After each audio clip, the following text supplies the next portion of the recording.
Come join us at D&R Outdoors, where fishing with friends is exciting and always an adventure on the ice and open water as we go out and catch the biggest and nicest fish in and around Osoyoos and in the South Okanagan. With your host Daniel Holderbein and co-host Ryan Richter, this is D&R Outdoors.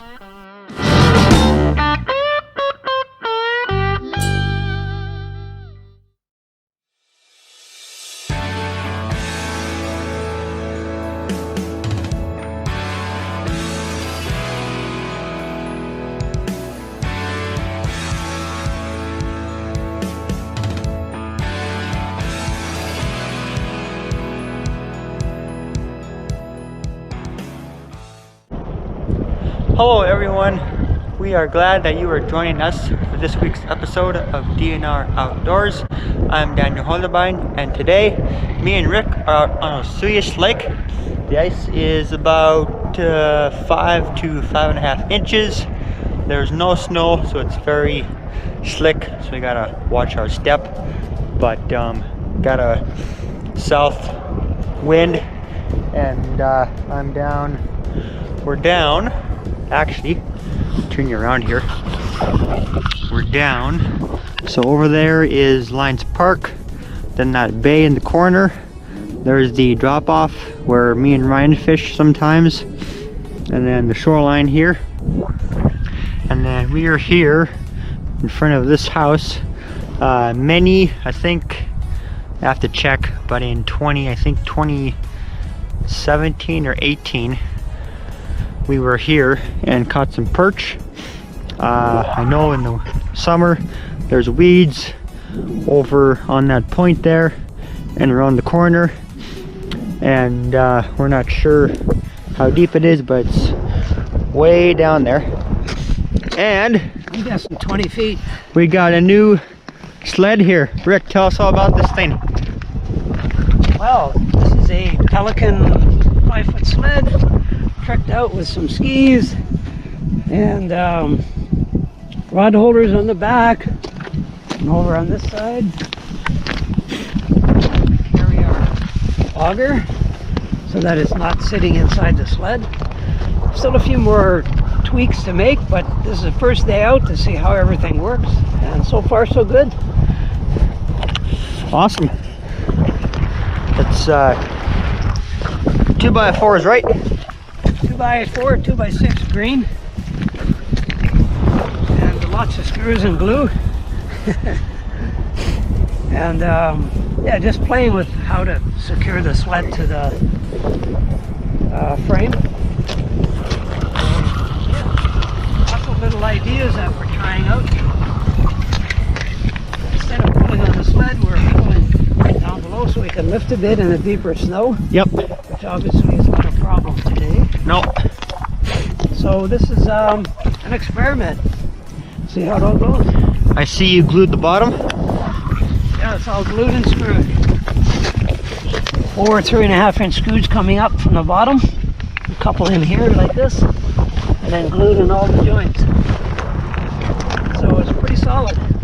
Nice. And one of the best parts of it is these cross pieces are just dropped into an angle with a piece of angle iron, and they pop right out, so you can take it all apart.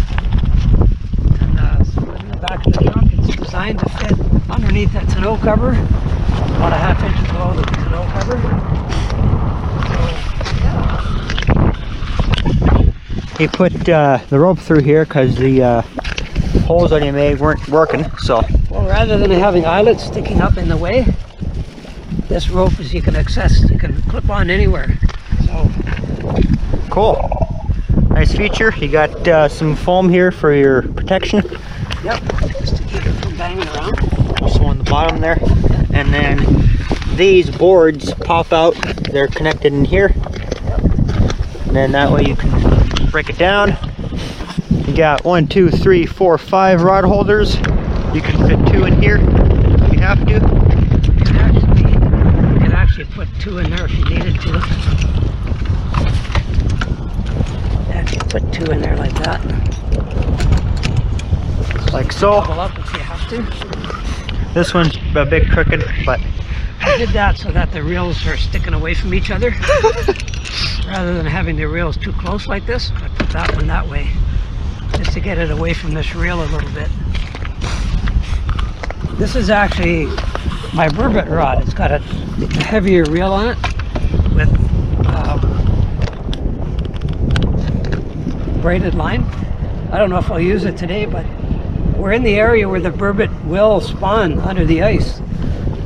Best time, of course, is dusk and early morning, but hey, we can't always choose our time, but they are definitely down there, and yeah, I might luck out and get one, who knows? If you do, you'll know it. Oh yeah, you'll be the first ones to know, folks.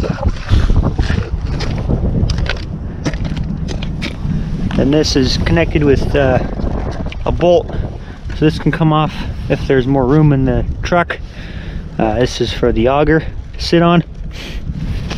Rick's gonna put another doohickey thing for this. I'm gonna put a tube up, like the rod tubes up here, to stand that up in like this so that it's out of the way. One more little mod to do.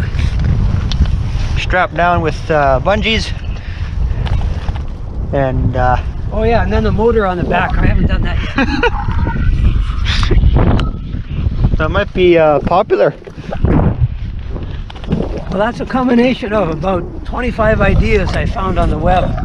And I took a little bit of each one and made my own idea. I don't know if it's the best, but so far it seems good. I think we won't know until it takes a real pounding how strong these are. But I think they're pretty good. The secret on the glue is not to let the water get under here.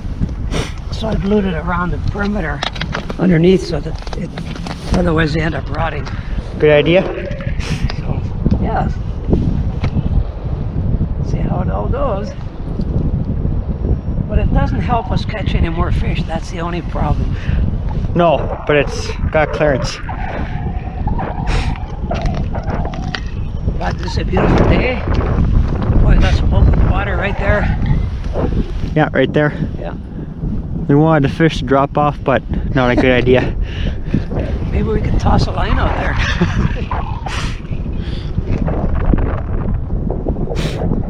You know, I might go a little close to the shore and drill another hole. Yeah, we're kind of poking around to see Find out where the perch are hiding. see where the perch are. We using shrimp. I have on this kind. Rick dyed this with some pink dye. I'm using my Ice Extreme rod. Neon Ice Extreme. I've got on my Kingler spoon with some shrimp, and we're kind of just trying to find the fish. We don't know if there's weeds down there. Not very deep there, not very thick there. About 3 or 4 inches. We don't know anything, so today is just a fun day to get out, get some fresh air. I will post, I'll leave the link down below when we fished here. It's been a few years now. I think 2017 possibly. I'm not 100% sure. But we were in this area. I think we were maybe out a little bit more. But in the summer there are weeds here. And good perch spot in this area. The point there. So we're kind of just poking away here, trying to find the fish, if there's any. So yeah, I might move in, move out. I might punch a hole and put my camera down there.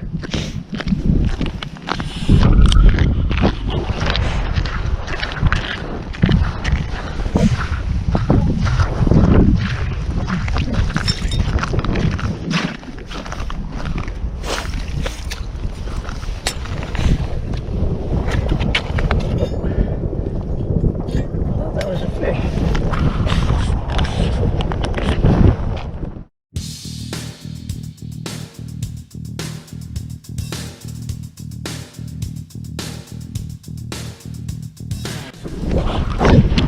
Well, I'm gonna put you on my head because it might be easier with this wind, or the south wind today. So I think that'll be easier for you guys to hear me. So I will be back shortly, hopefully with a fish, and I might poke my camera down there and see what's cooking. All right, I will be back in a little bit. So we've moved out from 1, 2, 3, 4, 5 to closer because I put my camera down there and it's nothing but sand, but the drop off is like right there. So going this way is going to be coming up, but going out it's a drop off, and right along the shoreline are the weeds. So we're going to moving closer because who wants to fish in the sandy bottom? Alrighty, let's move in. Let's move in to where the fish are.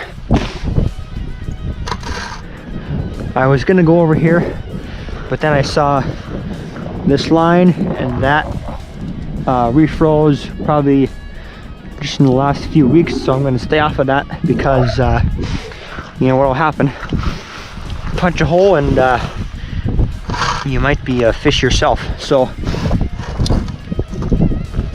do not go there if you see ice that is more clear than the other side, because I don't want to be going for a dip very bad. Not very deep here, but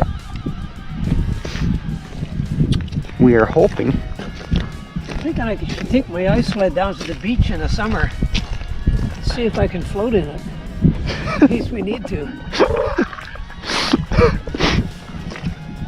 I see weeds down there, mate. Only room for one guy though. I know. So as you can see right there are the weeds. Just poking my head down. Yeah, we're on top of the weeds now. So now we just need some company. There are weeds down there? Yeah. So this is probably a good, I'm going to say 8 to 10 feet, my camera tells me. But if I was right, if it was 10 feet, please subscribe, like, share. YouTube and Facebook, we're on now. We're on Facebook. And when you subscribe and like, comment, and share, that supports our channel. And we would be very grateful if you did that.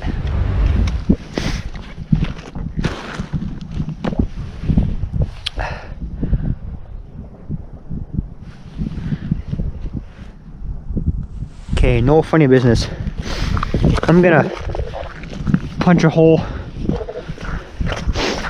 and see what's cooking down there.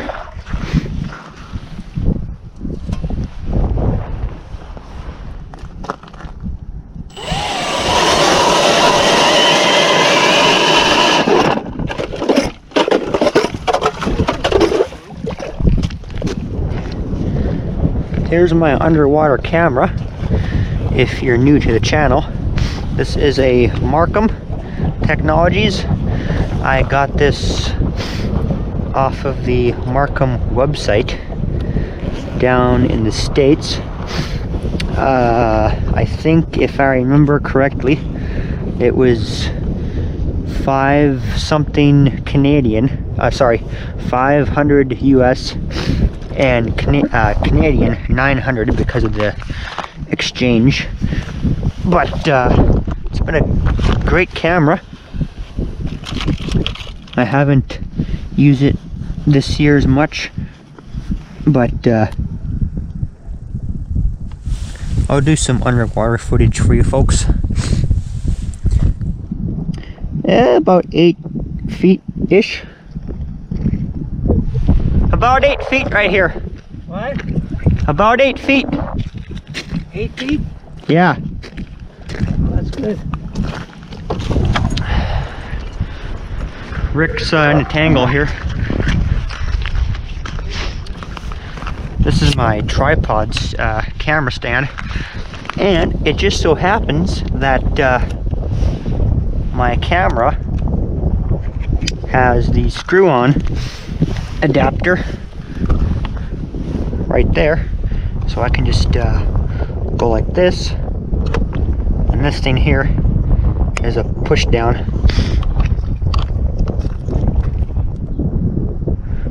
Recording. Okay, I'm down about 8 feet, I guess 8 to 10 feet. The weeds are pretty dead right now, but I'll slap in some underwater footage. I'm using my Tingler spoon with some shrimp on it. And I'm hoping I'll get a fish, but we'll see. So this unit I have had for, I think, 3 years. It tells you your temperature. So right now it's 36.3 Fahrenheit. It tells you your battery, left-hand corner. It tells you that you're recording right now, your time, your direction, and depth, 8 feet. It comes with 50 feet of cable. That I had to buy separately. It doesn't come with the unit. On the camera itself, it's got LED, LED, and IR. So that's, I think IR stands for infrared, and that's got LED for lights. So if it's dark down there, you can slap those on and you'll be able to see the fish a little bit better. That on the bottom, you can put batteries in it, but took mine out because it wasn't working. I think the cold makes it not work. So I just took a rubber band, put it around the cable there, and I use my hand to turn it. Works better that way.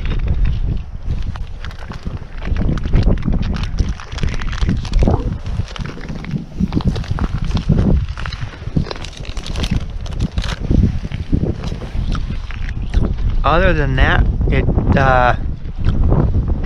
SD card on the side here. You can charge this. It's got a charging port. It's got a port for your SD card. It takes the small ones. I bought mine at the source here in town to record and take pictures with. So you have your charging port here, your small SD card here, then that is for, I think, your TV. It's got a red and green light, so when it's charging it's red, when it's fully charged it turns green. It's got cable here. You can turn this, so if you pop this little arm up, pull this out, you can turn it like that.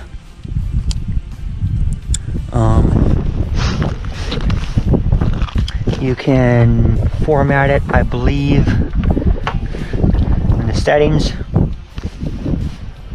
It won't work when it's recording, but you can set up your menu. I have mine in feet and Fahrenheit. Thing is, the perch tend to stay in their area. If they're not here, they're probably not going to come swimming by. They kind of stay in one area. So I don't know whether we should curious. I wonder what's around that corner. Well, there's nothing here, so I think I'm gonna move on down straight and see if there's any weeds here. I think there is. So I'm gonna sign off here, and I'll be back shortly. We have moved. We were down there. We have moved to the boat launch. We have a big weed patch around here. It goes to about maybe out here, could be more, but we should hopefully get some fish. It's about maybe 8 feet right here. So for the summertime, boat launch, bush, that sign, you probably can't see it, but right about there. The ice is way thicker over here, probably a good 6 inches, I would say. What's down there, matey? I see it. Oh, I see a lure. A lure? Oh wait, that's mine. Oh, too bad. Oh, there's a fish. Oh no, that's you. I'm using the, I think I told you guys right, tumbler. So the small one's a tumbler, the wider one is a tingler, with some shrimp on and a flashy thing, flasher with a swivel. Ow. Got a big one, huh? That would have hurt. So we know in the summertime there's fish on this weed bed, but actually I've never fished this weed bed before. So coming this summer, we're going to have to try it out. Now, I already hit bottom, and I have to fix my handle here, because I like to put my handle in. It's like, for me, it's if you can loosen this knob here and push your handle in, and I think it's better for storage, that it won't get hooked up on 100 different other objects that you don't want it to. If I were a fish, where would I be? Would I be in the weeds, or would I be in vacation land with my buddies? Now, I might go down with my camera. I'm gonna put this like right there and go down about so-ish. Now, that would be so awesome if I caught a big bass right now, but that might not happen because they're probably out in the deeper water, and I got my gloves all wet, so that's just awesome. And Rick's down looking the hole here. You're using a tumbler? Tumbler, yeah. I could use a tumbler of hot coffee right now. How are your I can see bottom. yeah? Oh. There's a things down there. Oh no, that's yours. Oh, I guess the fish don't want to see my face. Come on, you guys. Yeah, so it kind of peters out. Can't see it, but there's a sand spot. So I think this weed patch is pretty big, but in the summertime I'll scope it out. So where that car is basically to that sign, and we're out about, what would you say, 50 to 80 feet? Yeah, that's 80 feet, yeah. Now the water is really low right now. But in the summertime, we're gonna have to try this spot out. Now, it would be nice to catch some fish, but that may not happen. But we're just out here having a good old time. Now it is windy. My hands aren't cold yet, so I'm gonna have me some apples and some homemade chocolate, I think they're chocolate chip cookies, and I'm gonna enjoy my time on the ice, and I'll think back to when I'm out here fishing in the summertime. I'll think back to this time with my good friend Rick and his custom built sled, and that'll be a good memory. All right, we'll see you in a few. Adios. You know what? I'm actually, you know what? Those weeds are way deeper than I am. I'm on top of them. They're going like this, and there's holes in them. I need to go deeper. I need to go deeper. Wake up the sleeper.